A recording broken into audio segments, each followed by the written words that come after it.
So, article out today in the Wall Street Journal talking about a new trend that's not so new, but is getting more and more popular by companies, which is to offer unlimited PTO or unlimited paid vacation time to employees. And basically, if you're not familiar with this, instead of having a fixed number of days per year that you can use as vacation days, the company just says, take off as many days as you think is appropriate. And look, this sounds like a great deal. And companies seem to think so as well. The number of job postings advertising unlimited PTO grew 50% year over year. But underneath, there's something happening.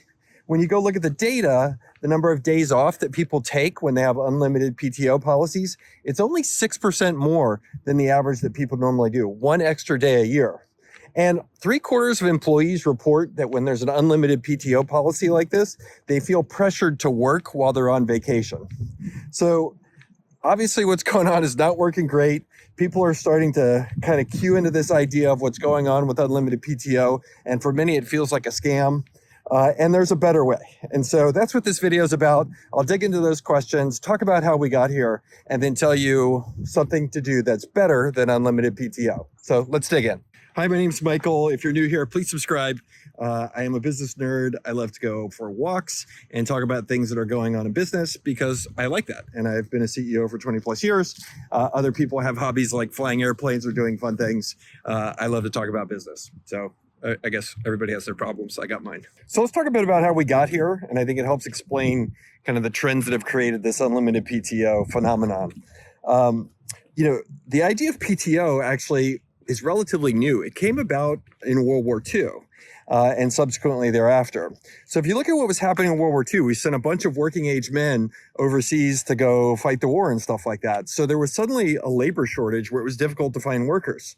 So companies in a rapidly industrializing economy like the United States had to do stuff to retain and train and keep workers from going to other jobs. So that is to some extent how we ended up with employer-sponsored healthcare, because there were wage controls back then.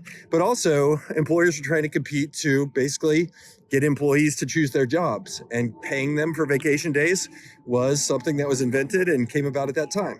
And look, back then, a lot of the stuff that was going on in a rapidly industrializing United States was building widgets and making things, factory work and that sort of thing. So it was very easy to compartmentalize and pick a certain number of days that you could give people time off. And that all worked really well until the economy changed. And fast forward to the early 2000s, we look up and we have a very different economy in the United States. Number one, it's driven by consumption and services. And secondarily, it's gravitating much more to things that are digital and virtual and technology.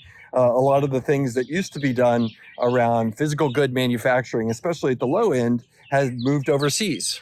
Textiles and all that kind of stuff suddenly was being made in the Far East rather than, well, the Eastern United States. And especially in technology and in many of the kind of digital businesses, you get into a situation in which there's a lot of intellectual property happening in people's brains, and that's turning into keyboard strokes that turns into software and digital type stuff. And many of those markets, especially the startup ones, well, they're winner take all markets, meaning one company comes in, the people work really hard for a period of time, and somebody dominates that market.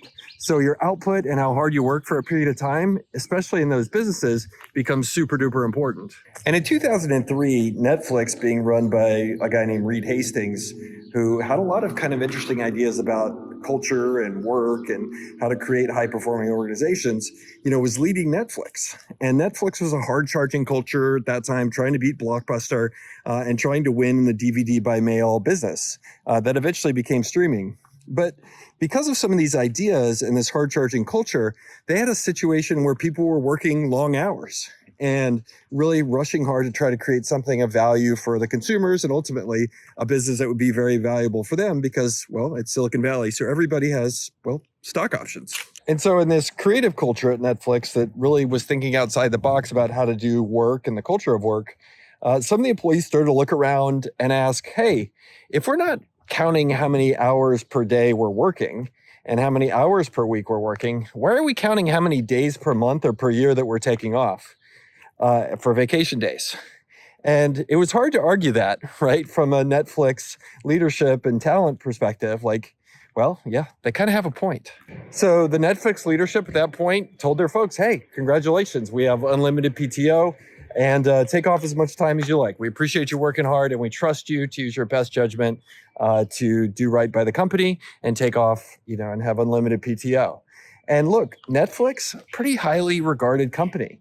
And the idea of this unlimited PTO perk, it started to take off from there up to a point where now 7% of companies in 2020 offer unlimited PTO. And so companies responded in kind, and they started to advertise this unlimited PTO as a perk.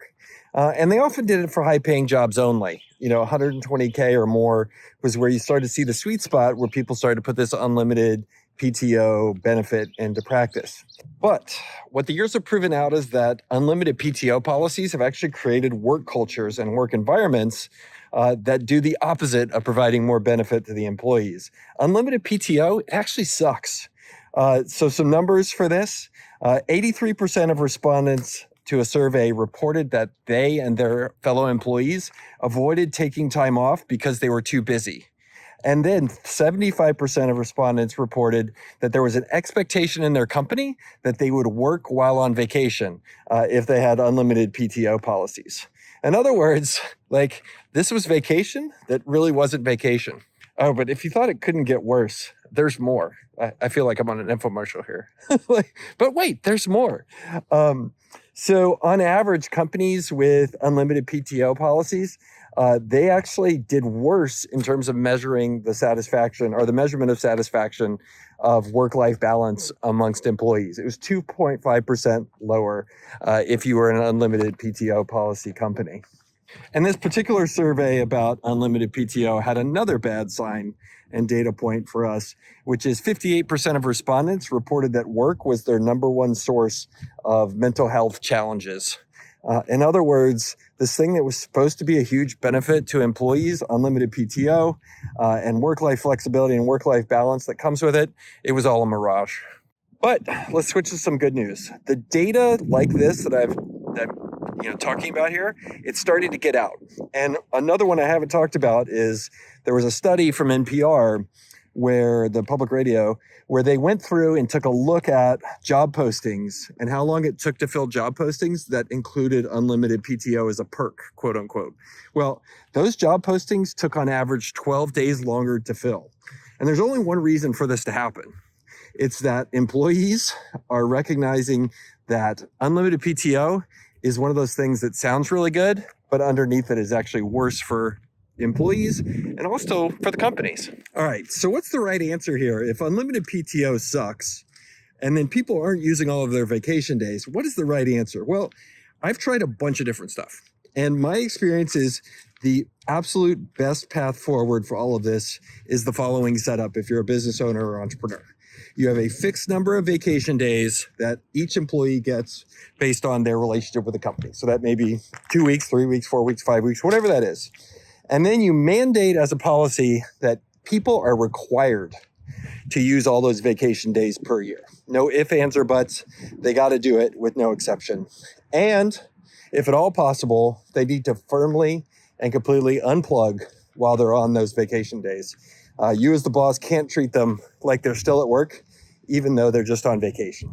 And look, there may be exceptions there. The higher you get up in organizations and the smaller companies are, there are always emergencies where, just catching somebody on vacation for 2 minutes, is a good thing.